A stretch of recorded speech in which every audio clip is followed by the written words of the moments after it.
On a snowy February morning at Duluth's Air National Guard Base,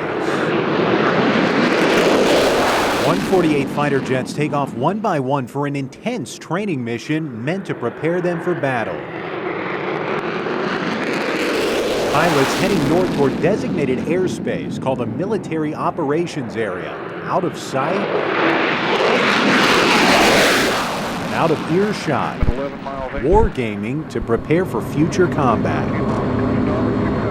Everything is a building block to what our mission sets are if we are in a real-world scenario. The 148 has seen plenty of such scenarios in recent years, with regular deployments after 9/11. Every other year, we're going to do a major mission for about 3 months. Lieutenant Colonel Scott Prom, who's been deployed to missions in Korea and Kuwait, says intense practice here is crucial for success overseas. It's anything from doing air to ground, so dropping bombs or shooting missiles at enemy radar sites, to escorting other airplanes in an air-to-air scenario. And that's all playing out in the skies over the Northland's most rural areas, in those military operations areas, or MOAs. Airspace they can make off limits to everyone but them. To provide safety between civilian and military aircraft, and then also provide us an area so that we can maneuver and train for real-world missions. There are MOAs in remote areas all over the country in close proximity to air bases to help save on fuel. The 148th claims ours might be the nation's best. So we have rural forested areas with very little population. We have coastlines, we have the large lake, we have islands. As we train for our next federal mission, we can use those areas to set up and train effectively for those missions with the land and diversity that we have.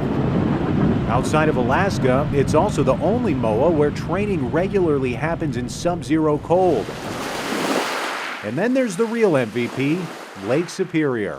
Pilots able to go supersonic over the water, something they can't do over land because of the sonic boom. So that's a very neat feature and opportunistic place to get some training. But even with all those perks, the Air National Guard is now years into an effort to change the local MOAs, which date back to the 50s. Since then, planes and technology have evolved significantly, and FAA traffic routes are completely different. We call it a reshaping or restructuring of the current airspace.